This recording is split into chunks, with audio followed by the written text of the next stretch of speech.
नमस्कार विद्यार्थी मित्रांनो, टीईटीच्या या ऑनलाईन बॅचमध्ये तुमचे सहर्ष स्वागत आहे, मनपूर्वक स्वागत आहे. ओके, चला तर आज आपण आपल्या टीईटीच्या बॅचमध्ये सर्वात महत्त्वाचा विषय घेऊन आलो, तो म्हणजे सायन्स. ओके, आणि हा विषय आपल्याला परिपूर्ण करायचा आहे. आता या विषयामध्ये तुम्हाला माहीतच आहे, तुम्हाला सिलेबस माहीत आहे, साऱ्या गोष्टी माहीत आहेत. तर या विषयाचं जे आपल्याला 30 क्वेश्चनचा मोठा भर, डोंगरा एवढा भर जसा दिसून राहिला, तर याच्यामध्ये होते काय विद्यार्थी मित्रांनो, बऱ्याचशा विद्यार्थ्यांचे क्वेश्चन चुकतात. ओके, आणि आपल्याला या टॉपिकमध्ये ॲक्युरेसी आणायचीच आहे, एनी हाऊ कंडिशन. ओके, मग आता ॲक्युरेसी जर या टॉपिकमध्ये आणायची असेल तर आपल्याला काय करावं लागेल, आपल्याला या टॉपिकमधला प्रत्येक म्हणजे या टोटल सब्जेक्टमधला प्रत्येक टॉपिक आणि टॉपिक हा व्यवस्थित समजून घ्यावा लागेल. ओके, मग आता सुरुवात कोणत्याही गोष्टीची एखाद्या लहान घटकापासून होत असते. मी तुम्हाला परिचय देतो की मी अंकुश सर. ओके, आता या साधारणतः विषयाची सुरुवात करत असताना मला असं सुचलेलं आहे की आपण या टॉपिकपासून सुरुवात करायला पाहिजे, आणि त्याचं नाव आहे अणूची संरचना. काय आहे? अणूची संरचना. जास्त वेळ वाया न घालवता आपण डायरेक्ट टॉपिकला हात घालूया. ओके, मग आता पहिला टॉपिक काय आपला, अणूची संरचना. मला असं वाटते बेसिक्स आपल्याला माहीतच आहेत. अणू काय असतो, बरोबर आहे? तर अणू काय आहे? अणू म्हणजे एखाद्या मूलद्रव्याचा, अणू म्हणजे काय तर एखाद्या मूलद्रव्याचा काय, लहानात लहान घटक. बरोबर आहे? हां, तर तुम्ही नोट डाऊन वगैरे करायचं, जे पॉईंट तुम्हाला नोट डाऊन करायचे आहेत ते. ओके, तर हा लहानात लहान घटक असतो एक, ज्याला आपण अणू म्हणतो. ओके, आता हा एक पेन आहे. या पेनला जर फोडलं तर याच्यापासून लहानात लहान घटक निघणार. जेवढ्या लहानात लहान घटक याचा करता येईल त्याला आपण अणू म्हणणार. म्हणजे प्रत्येक गोष्ट जगातील जेवढ्याही गोष्टी बनलेल्या आहेत ह्या मूलद्रव्यापासून बनलेल्या आहेत, आणि मूलद्रव्य याला इंग्लिशमध्ये एलिमेंट म्हणतात. ओके, तर मूलद्रव्य जे आहेत हे मूलद्रव्य कशापासून बनलेले आहेत, अणूपासून बनलेले आहेत. ओके, आता दोन अणू ज्याला ॲटम म्हणतात, दोन अणू एकत्र केले की त्याच्यापासून बेसिकमध्ये जर बोलायचं झालं मला, तर त्याच्यापासून काय बनतो विद्यार्थी मित्रांनो, रेणू बनतो, ज्याला मॉलिक्यूल म्हणतो आपण. काय म्हणतो? मॉलिक्यूल. तर हा पहिला आपला अणू आणि दुसरा आपला रेणू. आणि हे रेणू यांच्यापासून काय बनतात, तर यांच्यापासून बनतात मूलद्रव्य, ज्याला म्हणतात एलिमेंट्स. काय म्हणतात? एलिमेंट्स. आपल्या सृष्टीमध्ये सुरुवातीला 92 एलिमेंट्स आपल्याला दिसतात. ओके, आज जर आपण पाहिलं तर 116 पेक्षा जास्त मूलद्रव्याचा शोध आपल्याला लागलेला दिसतो. मग मुद्दा काय आहे? मुद्दा असा आहे, साधारणतः हे जेवढे काही मूलद्रव्य आहेत हे बनले कशापासून, याचा लहानात लहान घटक कोणता आहे, तर याचा लहानात लहान घटक आहे तो म्हणजे अणू, ज्याला आपण काय म्हणतो, ॲटम. ओके, मग आता सुरुवातीला जर आपण पाहिलं की हा अणू, याला सर्वप्रथम नाव कोणी दिलं, तर भारतामध्ये आपल्याला कणाद दिसतात. ओके, ऋषी कणाद दिसतात, त्यांनी याला परमाणू म्हटले होते. काय म्हटले होते? परमाणू. ओके, मग आता अशा प्रकारचा जो घटक असतो त्याचे सिद्धांत कोणी मांडले, त्याच्यावर डायरेक्ट प्रश्न येतात. मागील काही वर्षाच्या टीईटीच्या एक्झामचं मी एक्सप्लेनेशन काढलं, त्याचे PYQ पाहिले, तर मला असं आढळलं की या टॉपिकच्या कक्षांपासून संयोजापर्यंत प्रश्न विचारलेले आहेत. म्हणून हा टॉपिक आपण चांगल्या पद्धतीनं करणार आहोत. चला आता जाऊया स्लाइडकडे आपल्या. पहिल्या की बाबा अणू नेमका काय आहे, तर अणू काय आहे पहा. अणूची संरचना काय आहे? मूलद्रव्याच्या लहानात लहान कणाला काय म्हणतो आपण? अणू म्हणतो. मी या ठिकाणी समजून सांगू इच्छितो तुम्हाला. आता हाईत जर आपण पाहिलं तर थोडासा एक महत्त्वाचा मुद्दा आपल्याला काय दिसतो की हा अणू आहे, हा असा एक भरीव गोळा आपल्याला या ठिकाणी दिसून राहिला. प्रॅक्टिकल सोबत आपल्याला थेरॉटिकल गोष्टी ध्यानात ठेवायच्या आहेत. या थेरॉटिकल गोळ्यामध्ये आपल्याला हा एक लहानात लहान घटक आहे. फक्त एक गोष्ट ध्यानात ठेवायची की अणू निर्माण करता येत नाही, निर्माण करता येत नाही. जो आहे तो आहे. ओके, जो निर्माण करता येत नाही. आणि अणू हा नष्टही करता येत नाही, नष्ट सुद्धा करता येत नाही. ओके, अशा प्रकारचा हा एक घटक आहे. म्हणजे एक लोखंडाचा तुकडा घेतला आपण, त्या लोखंडाचा तुकडा हा बनलेला आहे आयरन पासून, म्हणजे आपण फेरस म्हणत, तो जो फेरस आहे, किंवा एक चॉकचा तुकडा पकडा, चॉकचा तुकडा हा कॅल्शियम पासून बनलेला आहे. मग ते कॅल्शियम जेव्हा आपण बोर्डवर लिहितो त्यावेळेला त्याचा बारीक भुगा होतो, बरोबर आहे, आणि तो बारीक भुगा खाली पडतो, म्हणजे याचा अर्थ चॉक गायब झाला, परंतु तो बारीक भुगा बाकी आहे. याचाच अर्थ तो जो अणू आहे तो घटक अणूमध्ये विखरलेला असतो. म्हणजे अणू निर्माणही करता येत नाही आणि अणू नष्टही करता येत नाही. हे विधान सत्य आहे. ओके, परंतु हे जे काही सिद्धांत मांडलेले आहेत हे त्याच वेळेला तर बिलकुल फ्री झालं नसेल की बाबा त्याच वेळेला कळलं आपल्याला की हो अणू एवढाच आहे, अणू तेवढाच आहे, असं नाही. ओके, तर सुरुवातीला कोणत्याही गोष्टीची आरामात कोणत्याही गोष्टीचा शोध लागत असतो, त्याच्यावर विश्लेषण होत असते आणि नंतर कोणती गोष्ट बनत असते. तर असे सिद्धांत बनलेले आहेत. यालाच म्हणतात उत्क्रांती. काय म्हणतात? उत्क्रांती. क्रांती म्हणायचं नाही, काय आहे? उत्क्रांती. मग आता अणूची संरचना याची उत्क्रांती कशी झाली हे आपण एका एका माध्यमातून पाहूया. ओके, पहिला मुद्दा पहा. हा जो अणू असतो याला थोडंसं मी या ठिकाणी डिस्क्राईब करणार. पहिले तर अणू नेमका काय आहे पहा. अणू जर आपण पाहिला या ठिकाणी अणू नेमका आहे तरी काय, तर आपल्याला दोन गोष्टी या ठिकाणी दिसल्या पाहिजेत. अणू काय आहे? एक अशा प्रकारचा भरीव आपल्याला गोळा म्हटलं होतं. आज तो भरीव नाही आहे, आज तो पोकळ गोळा आहे. पहिले मी तुम्हाला सांगत आहे की अणू काय आहे. अणू एक पोकळ गोळा आहे. लक्षात घ्या, अणू भरीव नाही. कसा आहे? पोकळ गोळा आहे. माझ्या प्रत्येक विधानावर तुम्ही ध्यान द्याल आणि नोट करत चला, तुम्हाला लिहायचं सुद्धा आहे. आता हा गोल जर असेल तर याला एक विद्यार्थी मित्रांनो केंद्रक असते. काय असते? केंद्रक म्हणजे न्यूक्लियस आपण त्याला म्हणत असतो. ओके, मग आता या केंद्रकामध्ये जर आपण पाहिलं तर या केंद्रकामध्ये दोन घटक आणि याच्या आजूबाजूला रिंग्स असतात ज्याला कक्षा म्हणतात. ज्याला काय म्हणतात? कक्षा. इंग्लिशमध्ये आपण याला ऑर्बिट्स म्हणणार. ओके, तर मग आता अशा प्रकारच्या जर आपण 4 ऑर्बिट्स काढले तर आपल्याला कळणार की ह्या कक्षा आहेत. मग आता या अणूमध्ये जे घटक असतात ते 3 घटक अत्यंत महत्त्वाचे आहेत ज्यावर आपल्याला बोलायचं आहे. ओके, मग आता 3 घटक कोणते? तर पहिला घटक जो आहे माझा तो या कक्षांमध्ये फिरणारा असतो. या घटकाला काय म्हणतात? तर या घटकाला म्हणतात इलेक्ट्रॉन. काय म्हणतात? इलेक्ट्रॉन. तर ध्यानात ठेवा, पहिला जो घटक मी या ठिकाणी मेन्शन केलेला आहे तुम्हाला तो आहे इलेक्ट्रॉन. ओके, मग आता या इलेक्ट्रॉनवर जर पाहिलं तर आपल्याला चार्ज दिसतो. हा इलेक्ट्रॉन आहे, इलेक्ट्रॉन. तर याच्यावर जो चार्ज असतो म्हणजे प्रभार असतो तो कोणता असतो? तर इलेक्ट्रॉनवर ऋण प्रभार असतो म्हणजे मायनस चार्ज. ओके, दुसरा जो घटक आहे विद्यार्थी मित्रांनो, हे जे आहेत हे भिरत आहेत. हा जो घटक आहे ज्याला मी केंद्रक म्हटलेला आहे. काय म्हटलेला आहे? केंद्रक. हा केंद्रक जो असतो अणूचा हा अत्यंत भरीव असतो. याला खरं वजन आहे. आता आपल्या शरीरामध्ये खरं वजन जर काढलं तर आपल्या शरीरामध्ये हाडांचं वजन वेगळं वगैरे अशा प्रकारची गोष्ट असते. तसाच हा अणू दिसायला आपल्याला मोठा जरी दिसत असला तरी याचं खरं वजन जे आहे हे याच्या केंद्रकात आहे. आणि याच्या केंद्रकामध्ये 2 घटक असतात, एक पी आणि एक एन. पी फॉर प्रोटॉन आणि एन फॉर न्यूट्रॉन. समजून घ्यायचं आहे. तर इथं मी ई फॉर काय लिहिलेलं आहे? इलेक्ट्रॉन. इलेक्ट्रॉन हा जो आहे हा कक्षेमध्ये अणूच्या कक्षेमध्ये फिरताना दिसतो. तर प्रोटॉन जो आहे हा जो प्रोटॉन आहे हा आपल्याला अणूच्या केंद्रकात दिसतो आणि या प्रोटॉनवर आपल्याला प्लसचा चार्ज दिसतो. कोणता? प्लस. म्हणजे इलेक्ट्रॉनवर आपल्याला निगेटिव्ह चार्ज, प्रोटॉनवर आपल्याला काय दिसतो? मायनस. प्रोटॉनवर आपल्याला प्लस चार्ज. आणि जो तिसरा घटक आहे विद्यार्थी मित्रांनो तो आहे न्यूट्रॉन. हा जो न्यूट्रॉन आहे या न्यूट्रॉनवर आपल्याला उदासीन म्हणजे कोणत्याच प्रकारचा चार्ज दिसत नाही. म्हणूनच आपण त्याला काय म्हणतो? न्यूट्रॉन म्हणतो. जशी की आपली गाडी पुढे असणार पहिल्या गेअरात तर त्याला आपण प्लस म्हणणार, मागे असेल तर आपण त्याला रिव्हर्स म्हणणार आणि जर ती कशातच नसेल तर त्याला आपण न्यूट्रल म्हणत असतो. दॅट इज या ठिकाणी आपल्याला ध्यानात ठेवायचं आहे न्यूट्रॉन.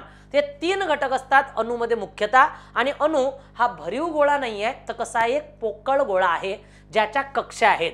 आता याला ज्या कक्षा आहेत ना ह्या संपूर्ण कक्षा दिसत आहेत तुम्हाला, याच्यामध्ये हे इलेक्ट्रॉन फिरत राहतात. लक्षात घ्या. आता बघा मी तुम्हाला काय शिकवलेलं आहे की या ठिकाणी 3 घटक असतात. मग या अणूवर हा जो एकूण बनलेला अणू आहे या अणूवर कोणता चार्ज असेल हा विचार करण्याजोगती गोष्ट आहे. बरोबर आहे. मग सरळ प्रश्न येतात तुम्हाला. अणूवर रिकामी जागा चार्ज असतो. मग तुम्ही काय करायचं आहे? प्लस करायचं आहे, मायनस करायचं आहे की उदासीन करायचं आहे? आता बघा मी काय म्हणत आहे, हा जो अणू आहे हा जो अणू आहे या अणूमध्ये जेवढे इलेक्ट्रॉन असतात तेवढेच प्रोटॉन असतात. चला लिहून टाका हा पॉइंट. बिलकुल ओके. अणूमध्ये जेवढे इलेक्ट्रॉन असतात तेवढेच काय असतात? प्रोटॉन असतात. मग मला काय म्हणायचं आहे, आपण जर या ठिकाणी कार्बन घेतला, कार्बनचा अणुअंक आहे विद्यार्थी मित्रांनो 6. कार्बनचा अणुअंक ॲटॉमिक नंबर किती आहे? 6. त्याला अणुअंक म्हणतात. ओके. मग हा अणुअंक जर कार्बन असेल तर याच्यामध्ये 6 काय आहेत? याच्यामध्ये 6 इलेक्ट्रॉन आहेत आणि याच्यामध्ये 6 प्रोटॉन आहेत.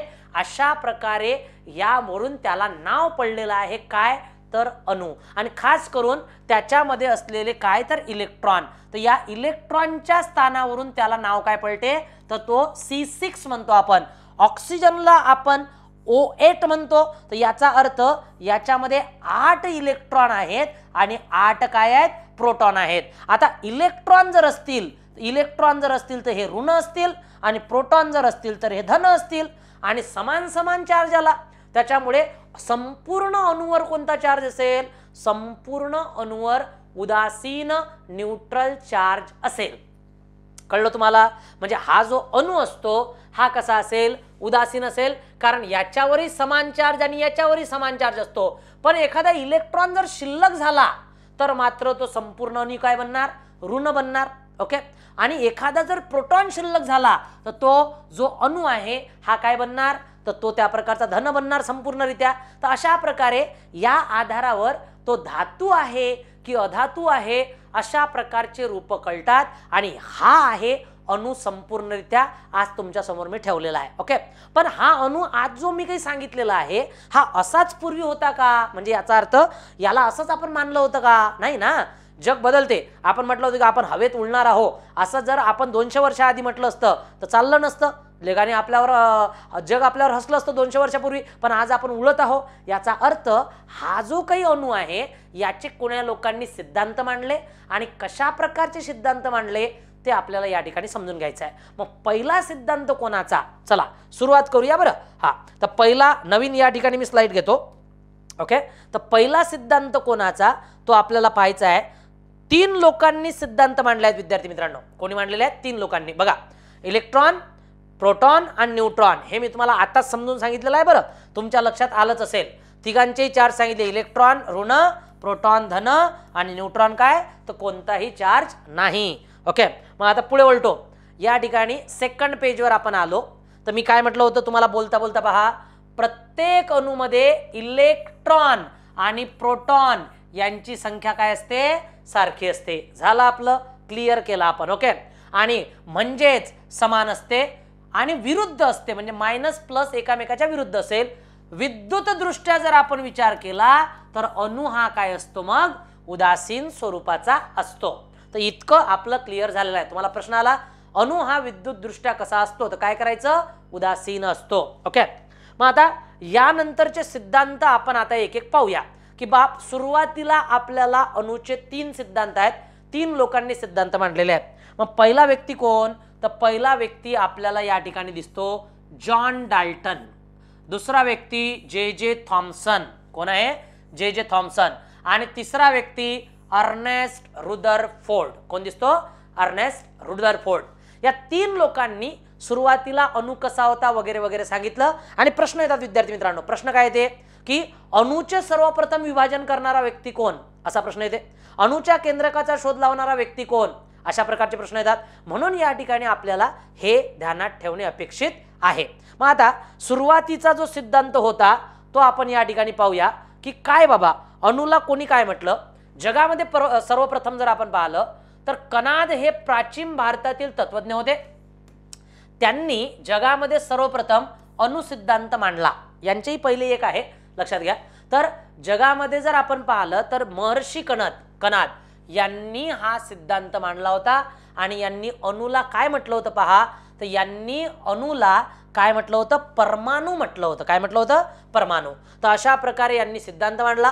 आता ऋषी कनादांनी अणूला परमाणु म्हटलं परंतु त्यांनी कोण्या पुस्तकात म्हटलं तर वैशेषिक सूत्र या पुस्तकामध्ये या ग्रंथामध्ये त्यांनी काय म्हटलेलं आहे अणूच्या सिद्धांताला अणूला परमाणु म्हटलेलं आहे. ओके.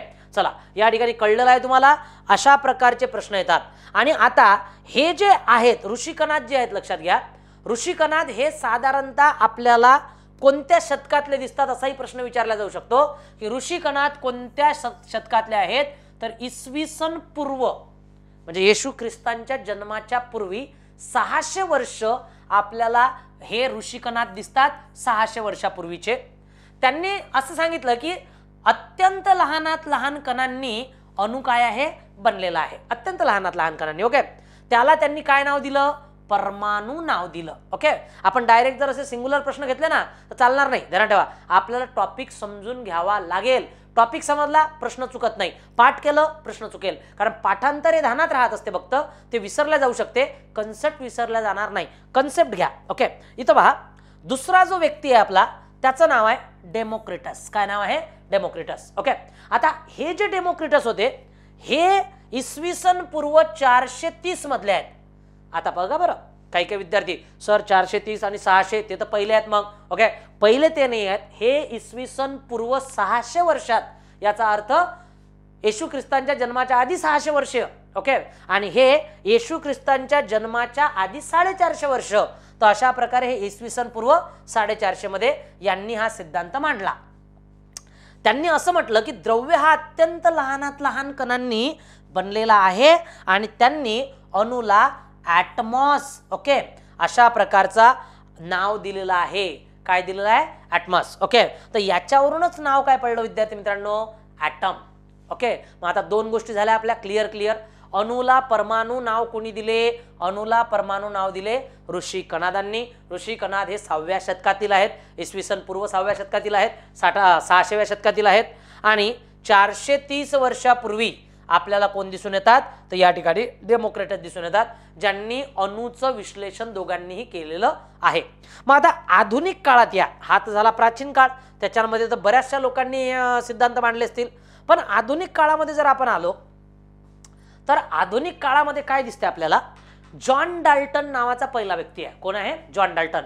याच्यावर प्रश्न यांच्यावर आलेला आहे, मी क्लिअर सांगत आहे. ओके, हा, आता बघा या ठिकाणी काय म्हणते, इसवी सन 1808 मध्ये त्यांनी हा सिद्धांत मांडला. कधी मांडला, 1808 मध्ये. तर 1808 मध्ये तुम्हाला जॉन डाल्टनचं नाव लिहून ठेवायचं आहे.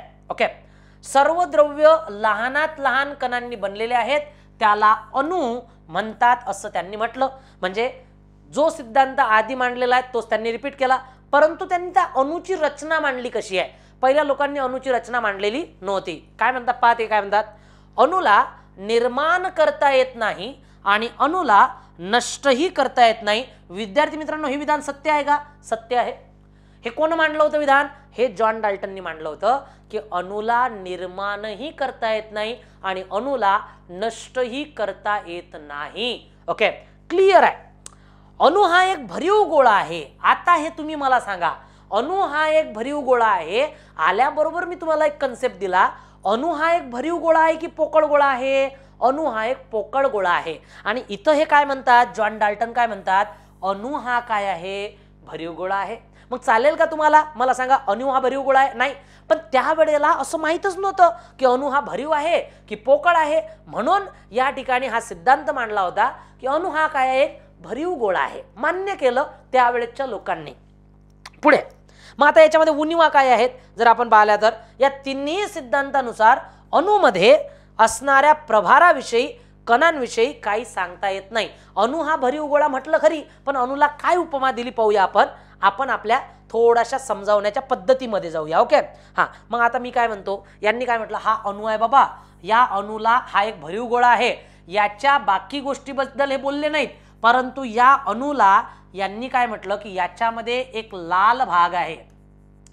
एक कोणता भाग आहे, लाल भाग. ओके, आणि एक काळा भाग आहे, काळ्या बिया आहेत. अशा प्रकारच्या दोन गोष्टी जॉन डाल्टननी मांडल्या. ओके, आणि याला उपमा दिली कलिंगळाची. कलिंगळ माहित असेल ना तुम्हाला, काही काही भाषांमध्ये टरबूज वगैरे म्हणतात, वॉटरमेलन. ओके, तर या कलिंगळाची याला देण्यात आली उपमा. ओके, आणि अशा प्रकारे कलिंगळामध्ये तुम्हाला माहित आहे एक लाल भाग असतो आणि काड्या काड्या काय असतात, बिया असतात, आणि संपूर्ण भरीव स्वरूपाचा असतो. असा अणू असतो असं म्हणणं कोणाचं होतं, असं म्हणणं होतं जॉन डाल्टनचं. ओके, पण याच्यामध्ये काही गोष्टी चुकीच्या होत्या, पण काही गोष्टी निष्कर्षित सुद्धा होत्या. मग आता या ठिकाणी जर आपण बोललो तर आपल्याला दोन गोष्टी महत्त्वाच्या काय दिसतात पहा, की यांचं म्हणणं असं आहे, पण हे म्हणणं सिद्ध आहे का बाबा. तर पहिला मुद्दा, जॉन डाल्टननी हा मुद्दा मांडला. मग आता जॉन डाल्टननी त्याला भरीव गोळा म्हटलं, परंतु जे थॉम्सनचा सिद्धांत नंतर आला. ओके, जे थॉम्सन काय म्हणतात पहा, जे जे थॉम्सननी याला साधारणतः जर आपण पाहिलं तर जे जे थॉम्सन, इथं आपण एक गोष्ट क्लिअर करूया म्हणजे मुलांचं कन्फ्युजन होता कामा नाही आहे.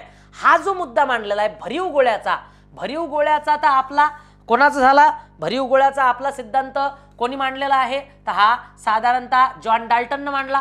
जॉन डाल्टनने त्याला भरीव गोळा म्हटलं.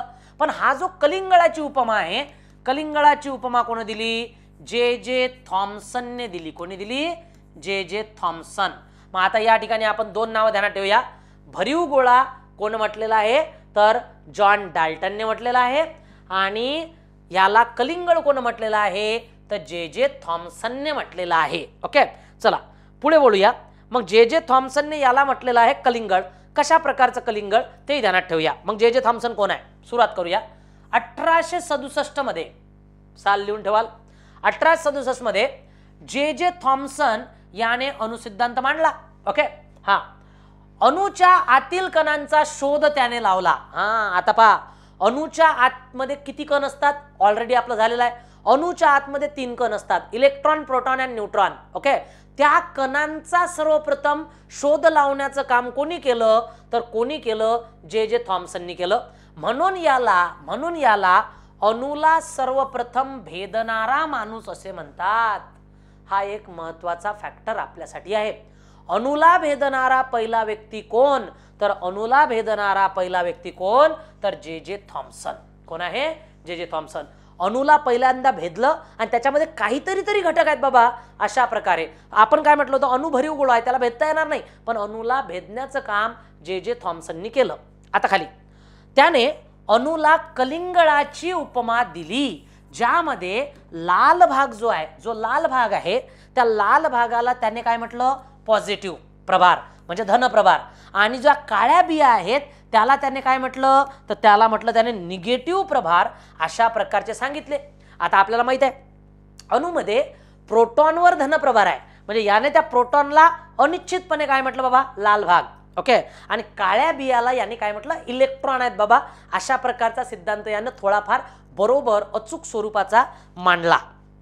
ओके, त्याने सांगितले की पॉझिटिव्ह प्रभार सर्वत्र पसरलेला आहे. ओके, त्यामध्ये निगेटिव्ह प्रभार विखुरलेला आहे. आता बा याने काय म्हटलं, त्यामध्ये खरबुजासारखं किंवा त्या वॉटरमेलन सारखं त्याच्यामध्ये जो धन प्रभार आहे हा पसरलेला आहे, ऋण प्रभार हा त्या प्रकारचा विखुरलेला आहे.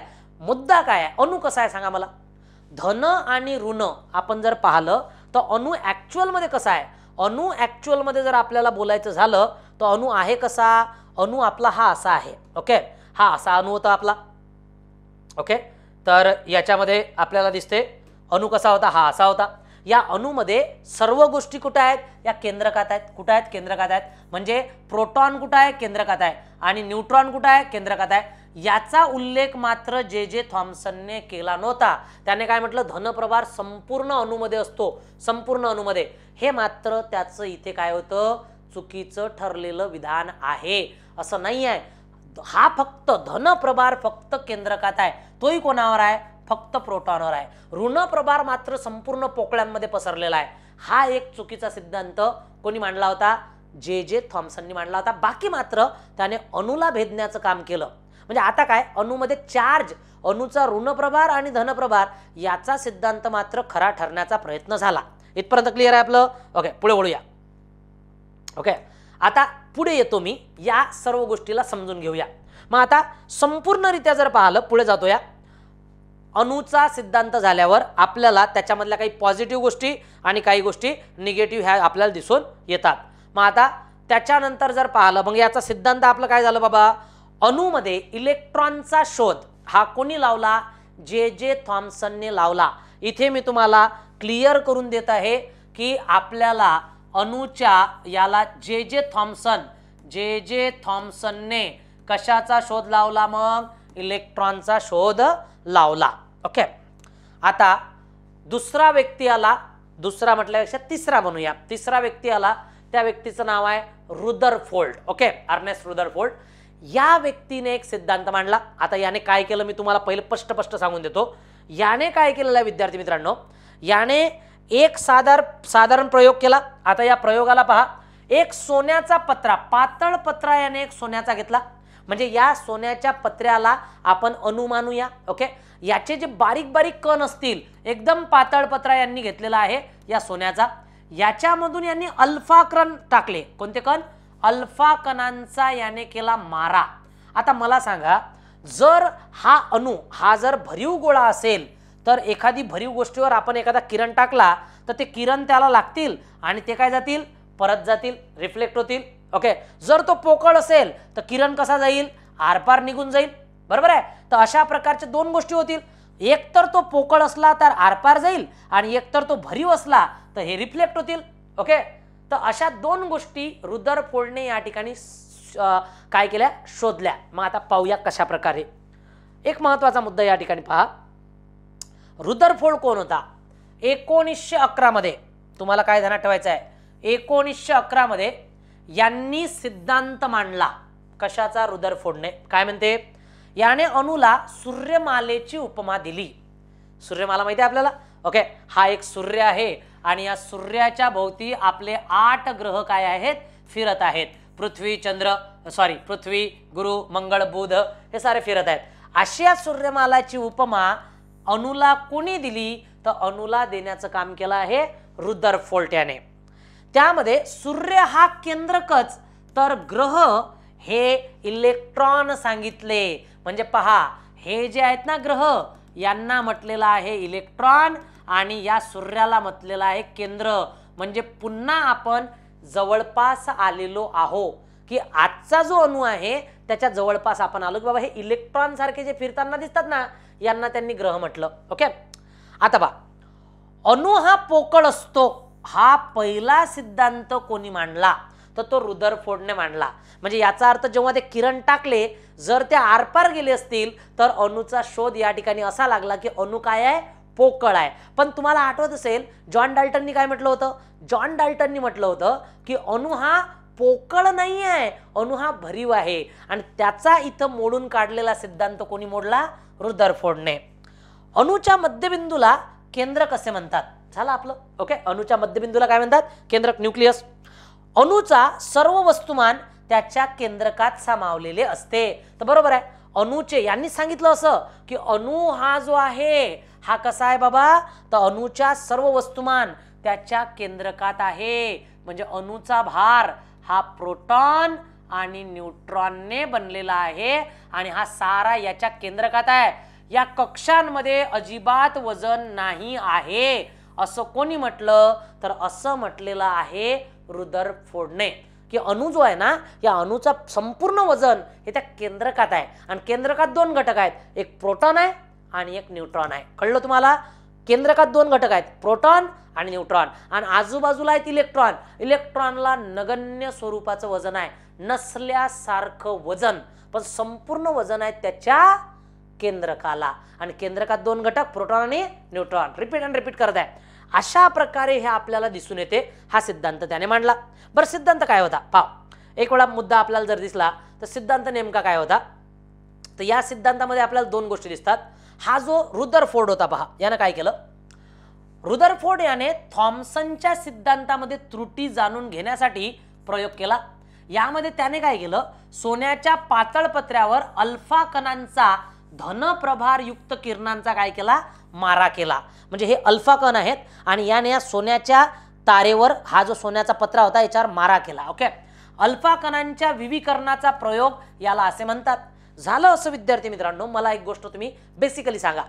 मी एक कागदाचा तुकडा घेतला, या कागदाच्या तुकड्यावर जर मी एखादा रे टाकला तर तो रे जर परत येत असेल तर याचा अर्थ तो कागदाचा तुकडा टणक आहे. पण आरपार जर जात असेल तर याचा अर्थ तो काय आहे? पोकळ आहे. झालं असं की या रुदरफोर्डच्या प्रयोगामध्ये काही किरण वापस आले आणि काही किरण आरपार गेले. त्याच्यामुळे काय झालं की अणू हा पोकळ आहे असा सिद्धांत लागला. पण अणू हा कुठेतरी भरीवही आहे, कारण काही जे आले हे परत आलेले आहेत आणि काही जे आहेत ते आरपार गेलेले आहेत. याचा अर्थ असा झाला की अणू कसा असायला पाहिजे? अणू हा असा असायला पाहिजे की या कक्षेतून जे किरण गेले हे आरपार गेले, पण ज्या केंद्रकापासून जे किरण आलेले आहेत हे परत आलेले आहेत. याचा अर्थ केंद्रक काय आहे? भरीव आहे. केंद्रक काय आहे? भरीव आहे. आणि हा जो एकंदरीत भाग आहे, हा जो इलेक्ट्रॉनचा भाग आहे, हा कसा आहे? हा पोकळ आहे. तर अशा प्रकारे आपल्याला कळते की बाबा इलेक्ट्रॉन कसे असतात आणि प्रोटॉन कसे असतात आणि न्यूट्रॉन कसे असतात याचा शोध रुदरफोर्डने लावला. क्लिअर? रिव्हिजन केली तर थॉम्सन, ओके, त्याच्यानंतर डाल्टन आणि रुदरफोर्ड या 3 गोष्टी आपल्याला या ठिकाणी बेसिकली दिसून येतात. तिन्ही सिद्धांत संपले.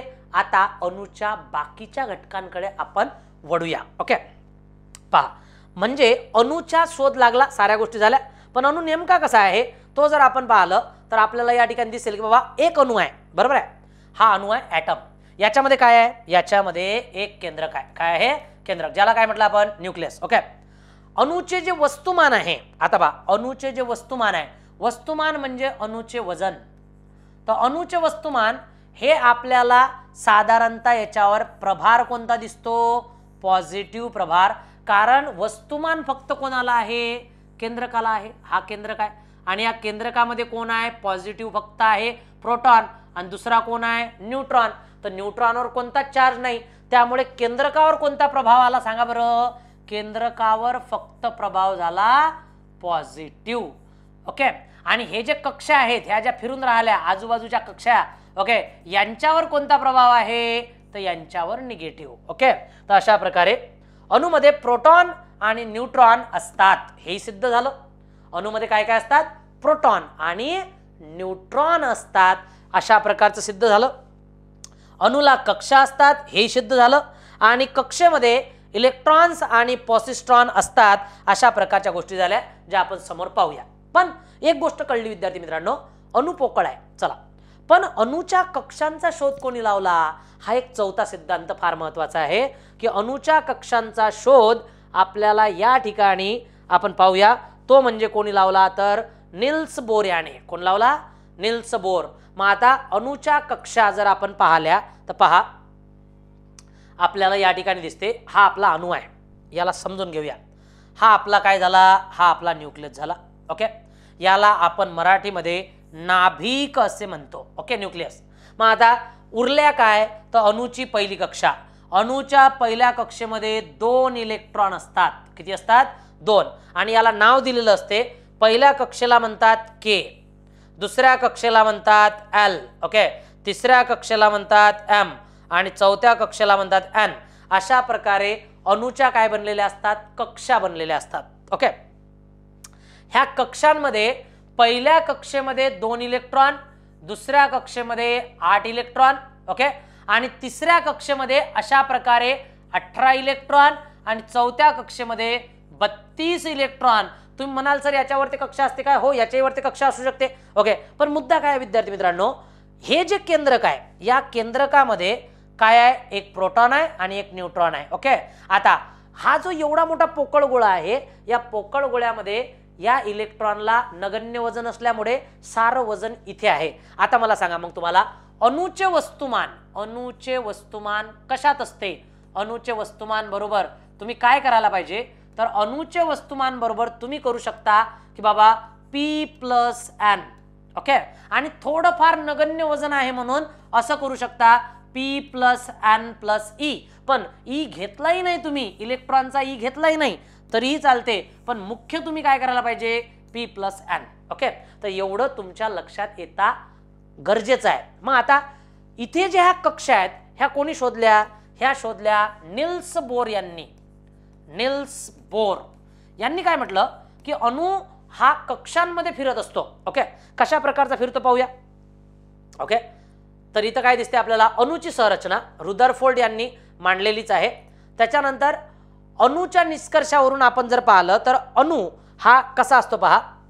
ऋण प्रभारयुक्त इलेक्ट्रॉन केंद्रकाभोवती विशिष्ट कक्षांमध्ये फिरत असतात. म्हणजे हे जे इलेक्ट्रॉन आहे कक्षांमध्ये फिरतात, एकटे फिरत नाहीत, असाही सिद्धांत या ठिकाणी आपल्याला दिसून आलेला आहे. मग आता मुद्दा काय राहिला पहा. या सर्व अभ्यासावरून असे लक्षात येते की अणूची संरचना सूर्यमालेप्रमाणे आहे व त्याच्या मध्यभागी असणाऱ्या केंद्रकात प्रोटॉन, न्यूट्रॉन हे कण असतात. तर आपण इथं पाहिलं, हा आहे प्रोटॉन आणि हा आहे न्यूट्रॉन आणि अशा प्रकारचे कण असतात. ओके, इलेक्ट्रॉन हे ग्रहाप्रमाणे कक्षेभोवती फिरतात. तर अशा प्रकारे हे संपूर्ण या तिघा चौघां मिळून हा शोध लागला की अणू हा असा असतो आणि तो आज प्रेझेंटमध्ये मी बरोबर आल्याबरोबर तुम्हाला काय केलं आहे, एक्सप्लेन केलेला आहे. तर अशा प्रकारचा असतो अणू. ओके, आता या ठिकाणी पहा, हे जे अणू आहेत या अणूमध्ये आपण काय घेऊया, एखादा मूलद्रव्य घेऊया समजून घेण्यासाठी. हा मी हायड्रोजनचा मूलद्रव्य घेतला. आता हायड्रोजनला कसं लिहितात पहा, H1. कसं लिहितात, H1. म्हणजे हा हायड्रोजन आहे. पहिली गोष्ट ध्यानात ठेवायचं, हा अपवादात्मक आहे हायड्रोजन. आता हायड्रोजन, हेलियम, ओके, त्याच्यानंतर जर मी म्हटलं कार्बन, ऑक्सिजन, कार्बन 6 असतो, ऑक्सिजन 8 असतो, बरोबर आहे. हे ॲटॉमिक नंबर आहेत. मग हे ॲटॉमिक नंबर म्हणजेच काय, अणुवस्तुमानांक. यांना वस्तुमान कसं पडलं, यांचं अणुअंक नाव कसं पडलं ते आपल्याला पाहायचं आहे. तर लक्षात घ्या, या ठिकाणी हायड्रोजन 1 आहे. तर याचा अर्थ ध्यानात ठेवा की याच्यामध्ये एक काय आहे, तर एक आपल्याला हायड्रोजन दिसतो, तर याच्यामध्ये एक प्रोटॉन आहे. काय आहे, प्रोटॉन. ओके, हां, आणि एक काय आहे, इलेक्ट्रॉन आहे. याच्यामध्ये न्यूट्रॉन नसतो. कोणामध्ये न्यूट्रॉन नसतो, न्यूट्रॉन कोणामध्ये नाही आहे. असा एकमेव मूलद्रव्य आहे पुऱ्या जगातला. तर तो कोणता विद्यार्थी मित्रांनो, तर तो आपल्याला या ठिकाणी दिसतो, तो म्हणजे हायड्रोजन. हायड्रोजन मध्ये न्यूट्रॉन नसतो, हे ध्यानात ठेवायचं. न्यूट्रॉन नाही आहे. तर हा कोण कोण आहे आपला, एक आपल्याला सॉरी प्रोटॉन नाही आहे. मी काय म्हणणार, इथं प्रोटॉन आपल्याला दिसलाय, तर न्यूट्रॉन नाही आहे, म्हणजे ग्रीनवाला नाही आहे. तर हा ग्रीनवाला नाही आहे. तर इथे आपल्याला एक प्रोटॉन दिसला आणि एक न्यूट्रॉन दिसला. आता बघा, हायड्रोजनमध्ये एकच प्रोटॉन आहे आणि एकच न्यूट्रॉन आहे. त्याच्यामुळे याच्यावर ऋण प्रभारित चार्ज नाही, धन प्रभारित चार्ज नाही. हा काय असेल, हा उदासीन असेल. आता जाऊया हेलियमवर. हा हेलियम आहे. या हेलियममध्ये याला कसं लिहितात, या हेलियमला लिहिताना साधारणतः असं लिहितात की बाबा H हा जो हेलियम आहे He2 आपण या ठिकाणी लिहिला. म्हणजे याचा अर्थ काय झाला, दोन काय असतील, दोन काय असतील, प्रोटॉन असतील, आणि दोन काय असतील विद्यार्थी मित्रांनो, इलेक्ट्रॉन असतील. दोन प्रोटॉन आणि दोन इलेक्ट्रॉन. आता तुम्ही म्हणसाल सर मग न्यूट्रॉनही दोनच दिसत असतात काय, तर न्यूट्रॉनही दोनच असतात काय, तर मी या ठिकाणी तुमचं क्लिअर करून देतो की होता होईपर्यंत जे न्यूट्रॉन असतात हे प्रोटॉन एवढेच असतात. पण कधी कधी मात्र ते प्रोटॉनपेक्षा जास्त येऊ शकतात, ते प्रोटॉनपेक्षा कमी येऊ शकतात. पण इलेक्ट्रॉन, इलेक्ट्रॉन बरोबर प्रोटॉन, जेवढे इलेक्ट्रॉन तेवढेच प्रोटॉन असतात. म्हणूनच याच्यावर चार्ज आपल्याला व्यवस्थित उदासीन दिसून येतो. पण आता एक गोष्ट पहा, इथं जर न्यूट्रॉन वाढले जरी तरी न्यूट्रॉन वाढल्यानं चार्ज वाढून नाही राहिला, कारण न्यूट्रॉनवर कोणताच चार्ज नाही आहे. ओके, न्यूट्रॉन जर वाढले तर, पण प्रोटॉन जर वाढले तर या ठिकाणी याच्यावरचा प्रभार वाढतो, धनच्या जागी तो ऋण बनतो. तर अशा प्रकारचा हा सिद्धांत आहे. पुढे वळतो विद्यार्थी मित्रांनो. आता पहा, मी इथे सांगण्याचा काय प्रयत्न करत आहे, पहिले आपण आणखी काही गोष्टी समजून घेऊया की ह्या ज्या कक्षा होत्या, ह्या ज्या कक्षा आहेत, या कक्षांमध्ये मला काय सांगायचं आहे, निल्स बोरकडे येऊया पहिले आपण, नंतर बोलू त्याच्यावर. ओके, निल्स बोर कोण आहे, निल्स बोर याने, या शास्त्रज्ञाने कक्षांचा शोध लावला. कशाचा शोध लावला, कक्षा, अणुच्या कक्षा. ओके, इलेक्ट्रॉन हे ठराविक कक्षेत, इलेक्ट्रॉन हे ठराविक कक्षेत ओके ऊर्जा घेऊन ठराविक वेगाने फिरतात. म्हणजे कक्षा म्हणजे काय, आता पहा, हा गोल इथून फिरत आहे, तर अशा प्रकारे हे एका कक्षेत फिरत आहेत, अशा प्रकारचे फिरत असतात. दोन कक्षांमध्यंतरी पोकळ जागा असते, ज्यामध्ये इलेक्ट्रॉन कधीही राहू शकतात, कधी राहू शकत नाहीत. याचा अर्थ इलेक्ट्रॉन फक्त कक्षेमध्येच आढळतात, मधामध्ये नाही फिरत, ते कक्षेमध्ये फिरतात. ओके, तर याचा अर्थ अशा प्रकारची ठरलेली जी काही लाईन आहे त्या लाईननेच ते फिरतात, मधातल्या भागात ते फिरताना आपल्याला दिसणार नाही. ओके, या कक्षांचा शोध. आता पहा, कक्षा जे असतात या कक्षांना ऊर्जा पातळीच्या चढत्या क्रमानुसार K, L, M, N, O, P अशा प्रकारचे जे आहेत ते नावं दिलेली असतात. ओके, आता ह्या ज्या कक्षा आहेत, तुम्हाला इथं सर्वात जास्त समजण्याजोग्या गोष्टी आहेत. ह्या ज्या कक्षा आहेत, 4 कक्षा, तर ह्या मी ऑलरेडी एक्सप्लेन केलेल्या आहेत की बाबा या कक्षांमध्ये इलेक्ट्रॉन कसे असतील. ओके, चला मी तुम्हाला या ठिकाणी समजून सांगतो. पहिला मुद्दा, कशा प्रकारचे असतील तर एक चार्ट बनवू आपण, म्हणजे तुम्हाला कळेल. हे जे आहे, हा जो पहिला आहे, पहिली कक्षा, हा तर इलेक्ट्रॉन गेला आणि हा इथं गेला प्रोटॉन आणि इथं गेला न्यूट्रॉन. आता पहिल्या कक्षेला नाव काय विद्यार्थी मित्रांनो? पहिल्या कक्षेला नाव आहे के. काय नाव आहे? के. आणि पहिल्या कक्षामध्ये किती इलेक्ट्रॉन असतील? तर 2. तर इथं 2 इलेक्ट्रॉन असतात, लक्षात घ्या. पहिल्या कक्षेमध्ये 2 इलेक्ट्रॉन असतात. ओके, म्हणजे याचा अर्थ 2 इलेक्ट्रॉन त्या कक्षेला भेटले तर तो इलेक्ट्रॉन समाधानी होतो, तो मूलद्रव्य समाधानी होतो. तर माझा प्रश्न तुम्हाला आहे, जर या इलेक्ट्रॉनमध्ये या अणूमध्ये 2 इलेक्ट्रॉन असतील तर प्रोटॉनही किती असतील? 2च असतील. बरोबर आहे. दुसऱ्या कक्षेमध्ये विद्यार्थी मित्रांनो, दुसऱ्या कक्षेचं नाव आहे आपलं ते म्हणजे एल. तर दुसऱ्या कक्षेमध्ये इलेक्ट्रॉन असतात 8. तर आता हे कोण्या सूत्राने येतात पहा, याला म्हणतात टॉईज एन. हे सूत्र ध्यानात ठेव जा. एन म्हणजे कक्षांची संख्या. एन म्हणजे कक्षांची संख्या. आता मला सांगा, पहिल्या कक्षेमध्ये किती होते? 2 इलेक्ट्रॉन. आता दुसऱ्या कक्षेमध्ये 2n म्हणजे 2 गुणेला 2. ओके, आणि त्याचा स्क्वेअर. ओके, तर 2n² अशा प्रकारे आपल्याला या ठिकाणी दिसून येतात इलेक्ट्रॉन जर आपण पाहिले तर. मग आता इथं आपण जर या ठिकाणी पाहिलं तर साधारणतः हा ब्रॅकेटमध्ये जर आपण पाहिला तर 2चा वर्ग किती? 4 आणि 4 गुणेला 2 किती? 8. तर साधारणतः दुसऱ्यामध्ये पाहिलं आपण तर या दुसऱ्या कक्षेमध्ये 8 इलेक्ट्रॉन राहतात. किती इलेक्ट्रॉन? 8. तिसऱ्या कक्षेमध्ये विद्यार्थी मित्रांनो मी तुम्हाला 18 इलेक्ट्रॉन सांगितले होते. म्हणजे काय? 3चा वर्ग. 3चा वर्ग किती बरं सांगा बरं मला? कक्षा नंबर किती चालू आहे? 3. कक्षा नंबर किती चालू आहे? 3. 3चा वर्ग गुणेला 2 बरोबर किती होणार? 9 दोन्ही 18. तर या ठिकाणी 18 इलेक्ट्रॉन हे तिसऱ्या कक्षेत असतील. किती? 18. आणि खास करून ध्यानात ठेवा, चौथी कक्षा ज्याला आपण n म्हणतो, ही जी चौथी कक्षा आहे या चौथ्या कक्षेमध्ये कक्षा नंबर 4, 4चा वर्ग या ठिकाणी आपण जर पाहिला तर 4चा वर्ग 16. 16 गुणेला 2 बरोबर किती आले? 32. तर चौथ्या कक्षेमध्ये 32 इलेक्ट्रॉन असतात. समजा 5वी कक्षा असेल तर 5चा वर्ग 25 आणि गुणेला 2 म्हणजे 5व्या कक्षेमध्ये 50 इलेक्ट्रॉन असतील. अशा प्रकारे ही इलेक्ट्रॉनची संख्या आपल्याला वाढताना दिसते, पण तेवढे अणुअंक असले तर. एकंदरीतच अशा प्रकारच्या कक्षा असतात. आता एक गोष्ट ध्यानात ठेवा, ज्या कक्षा आहेत, ह्या ज्या कक्षा आहेत ह्या आपल्याला काय दिसतात? ह्या 8 इलेक्ट्रॉन भेटल्यानंतर ह्या कक्षा समाधानी होतात. म्हणजे याचा अर्थ काय झाला की जर एखाद्या कक्षेला म्हणजे या पहिल्या कक्षेत, दुसऱ्या कक्षेत एखाद्या कक्षेमध्ये किती इलेक्ट्रॉन असतील तर या ठिकाणी पहा, पहिल्या कक्षेमध्ये मॅक्झिमम किती इलेक्ट्रॉन असू शकतात? 2. 3 असू शकत नाहीत. एक त्याच्यापेक्षा कमी असू शकतो 1. उदाहरणार्थ पहा, हायड्रोजनमध्ये हायड्रोजन 1 आहे, तर याच्या पहिल्या कक्षेमध्ये 1च इलेक्ट्रॉन असेल. 1च इलेक्ट्रॉन. ओके, हां.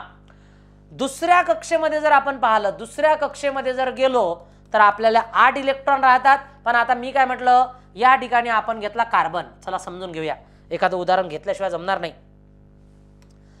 मला माहित आहे तुम्हाला या ठिकाणी थोडंसं शॉर्टकट घेतलं तरी चालेल, परंतु थोड्याशा ह्या गोष्टी समजून घ्या म्हणजे तुमचा प्रश्न चुकणार नाही. ओके, पहा, हा आपण घेतला कार्बन 6. किती घेतला? Carbon 6, C6. मग आता हा झाला न्यूक्लियस आणि झाली पहिली कक्षा. याला म्हणतात कार्बन. कसा बनते पहा कार्बन? हा कार्बन आहे. मला सांगा, या न्यूक्लियसमध्ये प्रोटॉन आहे आणि न्यूट्रॉन आहे. झालं. पहिल्या कक्षेमध्ये किती इलेक्ट्रॉन असतील? 2. मग आता 6 आहेत इलेक्ट्रॉन. तर दुसऱ्या कक्षेमध्ये किती असतील विद्यार्थी मित्रांनो? तर दुसऱ्या कक्षेमध्ये 4. 4 आणि 2 झाले 6. अशा प्रकारे. आणि प्रोटॉन किती असतील मग? 6. तर एकंदरीत तुमच्या लक्षात आलं असेल की इलेक्ट्रॉन आणि प्रोटॉन. मग आता कक्षा किती तयार झाल्या? कक्षा झाल्या या ठिकाणी 2 तयार, आणि यालाच म्हणतात कक्षा. समजा मी इथं जर एखादा मूलद्रव्य घेतला असता ज्याचं अनुरूप हे 18 असतं, तर मग आपल्या कक्षा किती तयार झाल्या असत्या? पहिल्या याच्यात 2, दुसऱ्या याच्यात 8 आणि तिसऱ्या याच्यामध्ये त्या प्रकारचे जेवढे येतील तेवढे.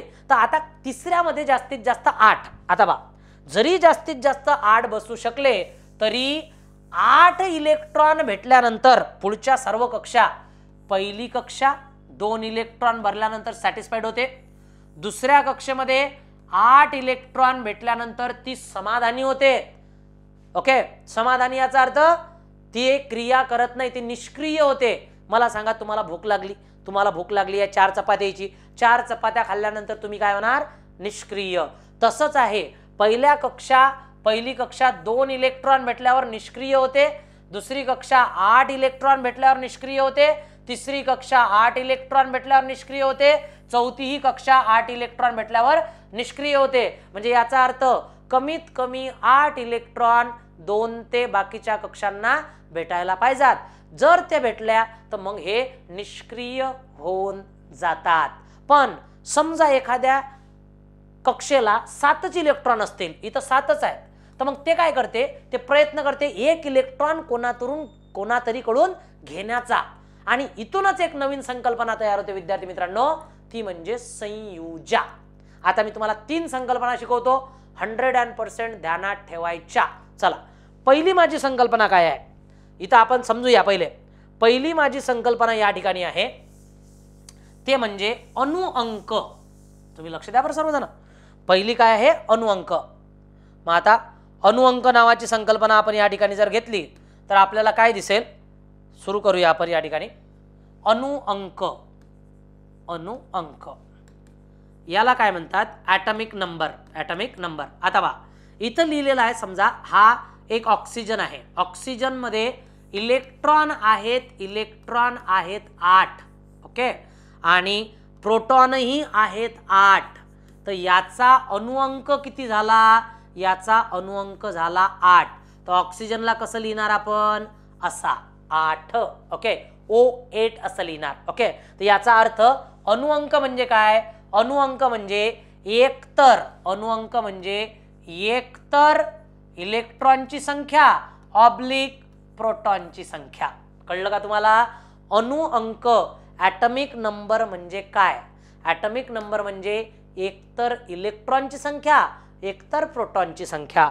मग आता एकतर आपण काय पाहूया. चला, एक लिस्ट आहे आपल्याकडे जे आपल्याला कळेल की ते आपल्याला ॲटॉमिक नंबर सांगेल. बरं, आता मी काय म्हणतो, इथं आपण घेतलेला आहे हेलियम. काय घेतलेला आहे? हेलियम.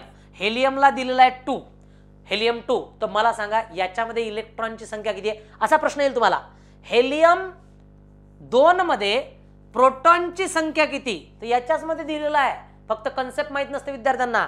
हेलियम मध्ये इलेक्ट्रॉनही 2 आणि प्रोटॉनही 2, न्यूट्रॉन मात्र आपल्याला पाठ करावे लागतील. ओके, अशा प्रकारे आपल्याला ह्या 2 गोष्टी इथं कळतात.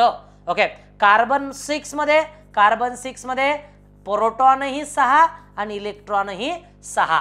तर हे एकंदरीत आहे. पण आता मी काय म्हणतो पहा, आपण घेऊया ऑक्सिजन. काय घेऊया? ऑक्सिजन. किंवा आपण कार्बन घेऊया. मग आता मी कार्बनची कक्षा काढली, लक्ष द्या बरं सर्व. हा झाला न्यूक्लियस, ही झाली पहिली कक्षा. पहिल्या कक्षेमध्ये कार्बन कसा लिहितो आपण?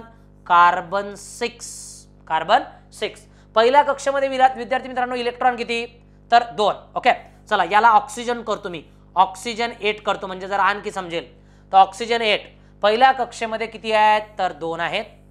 दुसऱ्या कक्षेमध्ये किती असतील? 6 असतील. ओके, आता पहा, पहिल्या कक्षेमध्ये 2 आहेत म्हणजे पहिली कक्षा सॅटिस्फाईड आहे, तिचं पोट भरलेलं आहे. दुसऱ्या कक्षेमध्ये किती आहेत? 6 आहेत. याचे अष्टक स्थिती पूर्ण होण्यासाठी, अष्टक स्थिती म्हणजे काय? 8 इलेक्ट्रॉन पूर्ण होण्यासाठी किती पाहिजेत? 2 पाहिजेत. किती पाहिजेत? इलेक्ट्रॉन 2. तर हा इलेक्ट्रॉन, हा जो अणू आहे, हा तळमळ करेल की त्याला 2 इलेक्ट्रॉन कुठून मिळतील. मग हा काय करेल? एखाद्या मूलद्रव्यापासून, एखाद्या अणूपासून 2 इलेक्ट्रॉन घेऊन स्वतःला काय करेल? त्याच्यामध्ये बांधून घेईल आणि अशा प्रकारे शांत होईल, त्याची रासायनिक अभिक्रिया शांत होईल. म्हणजे याचा अर्थ याला 2 घ्यायचे आहेत, म्हणून याची संयुजा किती झाली? तर याची संयुजा झाली 2. माझी दुसरी संकल्पना, तिचं नाव आहे संयुजा. काय आहे? संयुजा, ज्याला इंग्लिशमध्ये व्हॅलेन्सी म्हणतात. काय म्हणतात? व्हॅलेन्सी. तर व्हॅलेन्सी काय असते? व्हॅलेन्सी म्हणजे अष्टक स्थिती पूर्ण करण्यासाठी किती इलेक्ट्रॉन पाहिजात आणि किती इलेक्ट्रॉन द्यावे लागतात याला व्हॅलेन्सी म्हणतात. ओके, मग आता व्हॅलेन्सी हा मुद्दा आपण पाहूया. ओके, इकडे लक्ष द्या. हा आपल्याला एखादा घटक, आता आपण प्रत्यक्षात याच्यावर जाऊया. ओके, आपल्या टॉपिकवर जाऊया. मग आता इथे आपल्याला जर आपण या टॉपिकमध्ये आपल्या वापस आलो तर आपल्याला काय दिसेल, टॉपिकमध्ये मला स्लाइड चेंज कराव्या लागतील. ओके, स्लाइडमध्ये 1 मिनिट थांबून जाल. ओके, लक्ष द्या.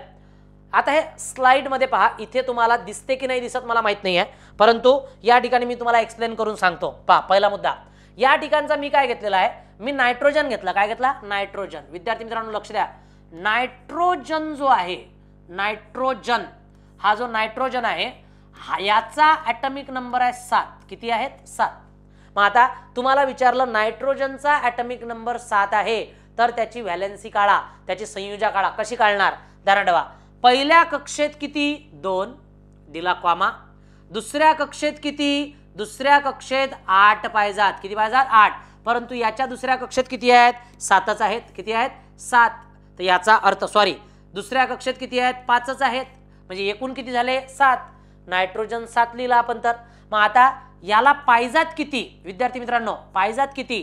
तर याला पाहिजात 3. मग हा पाहिजात याला 3 याचा अर्थ कोणातरीकडून 3 इलेक्ट्रॉन घेणार, म्हणून याची संयुजा काय झाली? 3.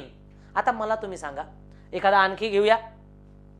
हा निऑन घेतो, निऑन. ओके, आता निऑन 10 आहे. निऑन किती आहे? 10. तर याच्या पहिल्या कक्षेत किती? 2. दुसऱ्या कक्षेत किती? 8. मग आता याला कशाची गरज आहे? काय कशाचीच गरज नाही आहे, म्हणजे हा निष्क्रिय आहे. तुम्हाला काय विचारतात?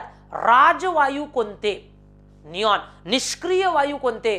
तर निष्क्रिय वायू म्हणजे ते ज्यांची अष्टक स्थिती पूर्ण आहेत किंवा जे पूर्ण समाधानी आहेत. अरे ज्याच्याकडे प्रॉपर्टी पूर्ण आहे तो काय झाला? निष्क्रिय झाला. ओके, अशा प्रकारे ज्याला सर्व काही आहे तो काय? निष्क्रिय आहे. आणि ज्याच्याकडे काहीच नाही तो प्रचंड क्रियाशील आहे. अशा प्रकारे ज्यांना गरज असते. मग याच्यावरून काय तयार झालं विद्यार्थी मित्रांनो?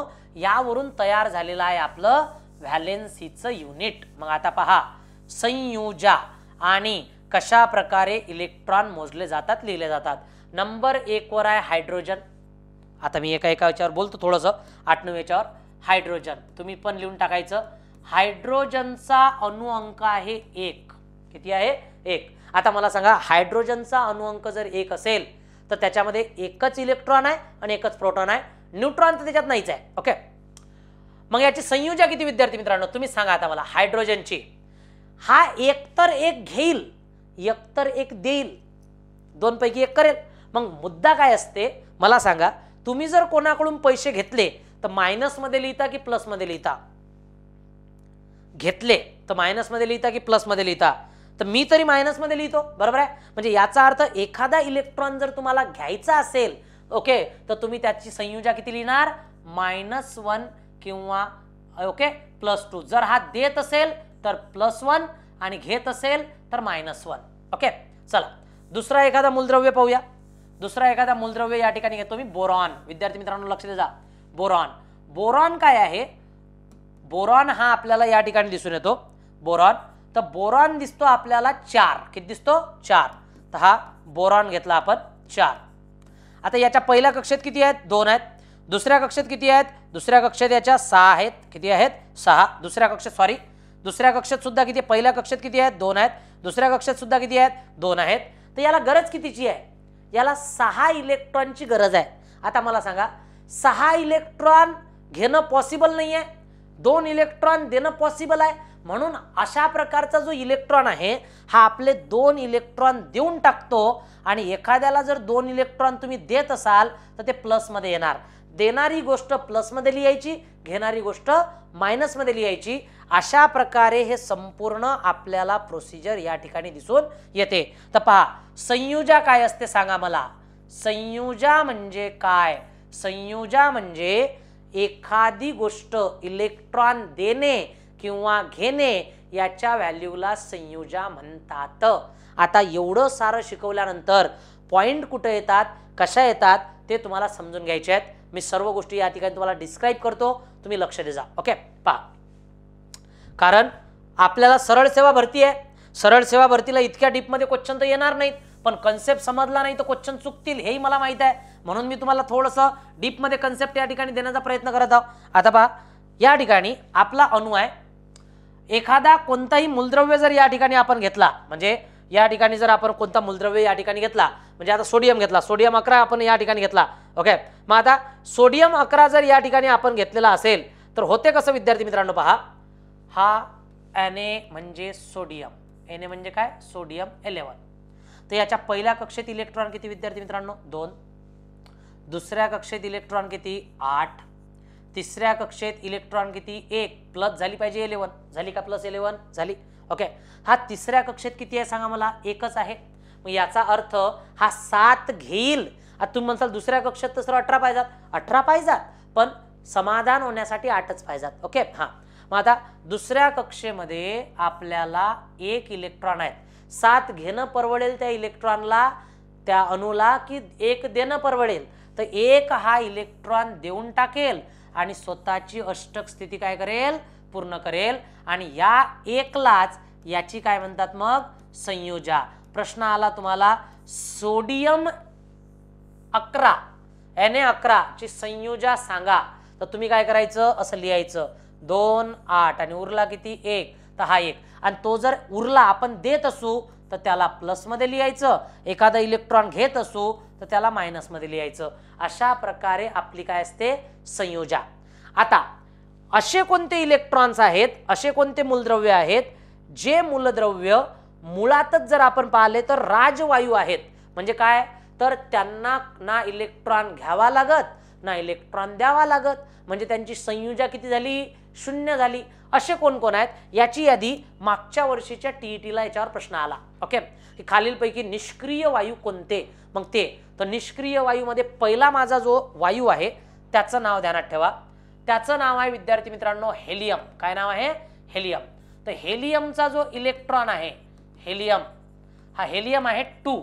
आता पहा, याची पहिली कक्षा 2चीच असते, त्याच्यामुळे ना घ्यावा लागत ना द्यावा लागत. ओके, त्याच्यानंतर दुसरा जो आहे आपला निऑन, कोणता आहे, निऑन. हा जो निऑन आहे विद्यार्थी मित्रांनो, तुम्ही लिहून टाकाल, एवढं व्यवस्थित लिहून घ्याल. निऑन काय आहे, याची कक्षा 2 आणि दुसऱ्या कक्षेत आहेत 8, म्हणजे याचा अणुअंक आहे 10. ओके, तर याचे हे सुद्धा काय, राजवायू आहे, निष्क्रिय, काहीच करावं लागणार नाही असा इलेक्ट्रॉन म्हणजे निष्क्रिय.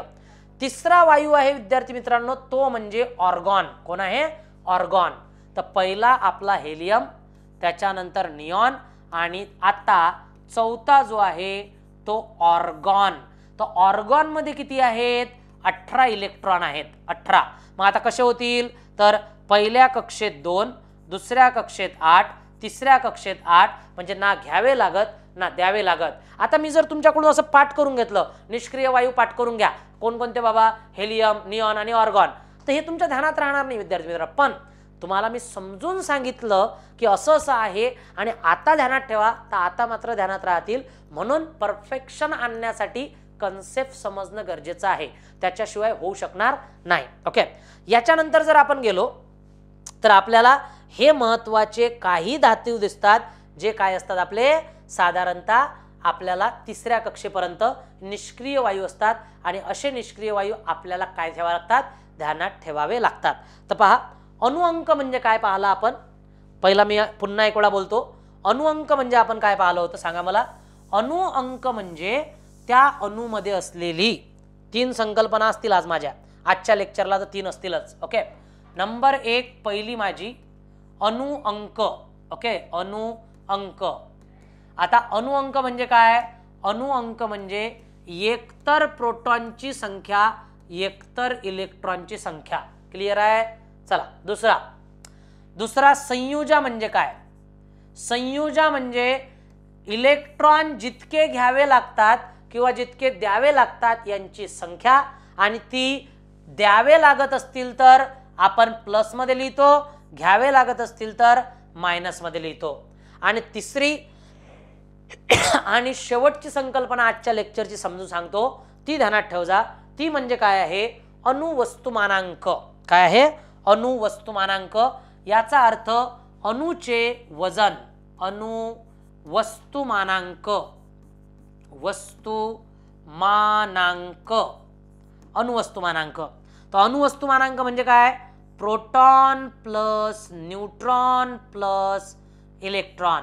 एकूण अणूचं वजन जर आपण पाहिलं तर आपल्याला दिसतो proton plus neutron plus electron.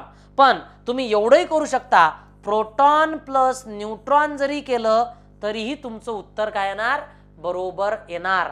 मग अशा प्रकारे आपल्याला संपूर्ण अणू दिसला. अणूमध्ये असलेले त्या प्रकारचे न्यूट्रॉन दिसले, प्रोटॉन दिसले. ओके, मग यांची संख्या दिसली. आज आपण संयुजा पाहिली आणि खास करून संयुजा तुम्हाला काढता आली पाहिजे विद्यार्थी मित्रांनो, हे सुद्धा मी या ठिकाणी सांगतो. आता तुम्ही एक शेवटचं जाता जाता काय करा, प्रश्न कसे विचारतात पहा. प्रश्न या ठिकाणी विचारतात तुम्हाला नक्की. आणि जर प्रश्न विचारले, मग आता कधी कधी मागच्या काही एक्झामला प्रश्न विचारले आहेत. इथे एवढाच प्रश्न आला होता, इलेक्ट्रॉनचा शोध याने लावला, रिकामी जागा याने लावला. मग इलेक्ट्रॉनचा शोध कोणी लावला होता?